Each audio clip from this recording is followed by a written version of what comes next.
Hoi, ik ben Tom Lassing, beursbox.nl. Leuk dat je kijkt.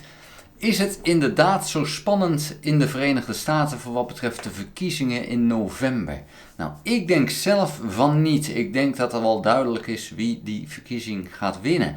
Maar waarom dan iedere poll die zegt, oh het is bijna gelijk en Kamala Harris staat nog steeds achter op Trump en dat soort zaken. Eigenlijk de reden daarvan, denk ik, is dat ten eerste die poll niet goed is, maar het tweede is dat die bedrijven die polls uitgeven en de televisiestations die dat uitzenden het spannend moeten houden. Want als ze dat niet doen, dan is het een non-issue en dan gaat heel die verkiezing niet meer bekeken worden. En dat levert dus een heleboel verlies op, want adverteerders willen heel graag aan die verkiezingen gekoppeld worden. Het is dus een prima manier om mensen naar de televisie terug te krijgen.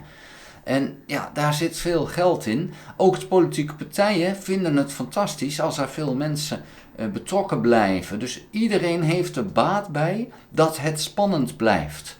Ook de democraten hebben daar baat bij. Want als het niet spannend blijft, en dat is dus eerder gebeurd, dan blijven mensen op verkiezingsdag weg. Dus je moet het spannend houden, je moet iedereen op het puntje van zijn stoel houden, want dan gaan ze stemmen. En dat is voor de democratie het beste. Iedereen moet stemmen, iedereen mag stemmen. Doe dat dan ook, dan heb je ook daadwerkelijk dat de democratie voor wat betreft het stemgedrag ook werkt. En als mensen maar komen. Als mensen denken, ja ik hoef niet te stemmen, want we winnen toch, of we hebben toch al verloren, ja dat is slecht voor de democratie. Dus iedereen heeft er baat bij om het spannend te houden. Terwijl je op je vingers kan natellen dat het al helemaal niet meer spannend is. Nou, we doen lekker mee met dat spel. Oh, wat is het toch spannend. Ja, goed. En dat is dus in feite het hele spel om de verkiezingen. En het stelt zo niet zoveel voor, maar er gaat veel geld in rond. En een Amerikaanse president kan eigenlijk niet zo heel veel. Ja, als je dan ziet van, oké, wat wil je dan precies veranderen?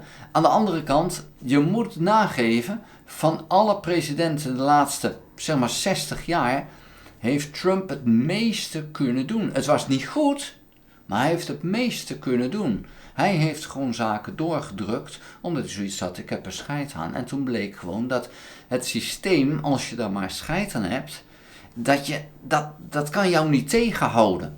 En dat heeft Trump wel heel duidelijk weten te gebruiken. Niet ten goede. En als hij herkozen zou worden, dan wordt het ook niet ten goede opnieuw gebruikt. Maar het kan dus wel een slechte zaak voor de Amerikaanse democratie. En vandaar dat ook Trump nog steeds niet veroordeeld is. Hij is schuldig verklaard, maar niemand durft hem echt daadwerkelijk te veroordelen. En dat is gewoon omdat hij er scheid aan heeft.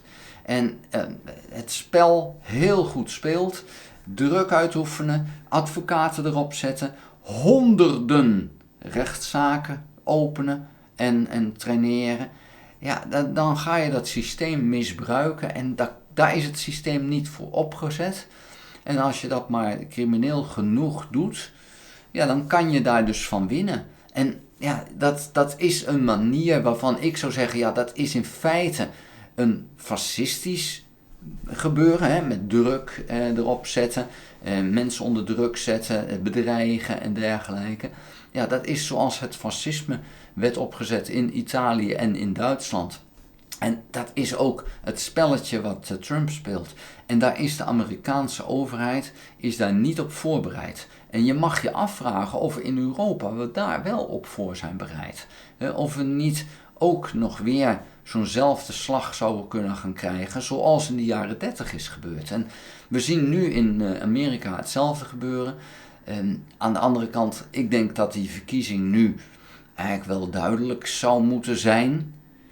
Maar het is natuurlijk ook zo dat die manipulatie van de verkiezingen, doordat iedereen maar het spel speelt, oh het is nog steeds spannend. Het is wel een manipulatie. We vinden het erg als Rusland of China aan het manipuleren in Amerika, maar Amerika zelf doet het ook. Die manipulatie kan natuurlijk ook betekenen dat mensen dus dingen gaan doen die ze anders niet zouden doen. En we gaan er maar vanuit dat als ze denken het gelijk is, dat iedereen dan gaat stemmen en dat het dan wel goed gaat komen. Maar het kan natuurlijk ook zijn dat mensen ook daardoor weer zeggen van ja, nou, ik geloof het wel hoor, want ondanks dat het helder is wie er zou winnen, blijft het spannend. Nou, dan bekijk het maar. Dus dat kan ook. Maar ik denk dat het wel een goede zaak is als iedereen gaat stemmen. Ik vind het geen goede zaak dat je de zaak eigenlijk bedondert. Want de realiteit is dat het anders is. Maar die realiteit, die wil niemand. Nou, daar wil ik het bij laten. Vond je de video interessant? Geef een duim. Heb je nog geen abonnement op dit kanaal? Abonneer je dan. Druk dan ook op het belletje. Krijg je notificaties als ik een volgende video gemaakt heb. Ga ook naar www.beursbox.nl. Schrijf daarin op de gratis nieuwsbrief. Dank voor het kijken. Houdoe!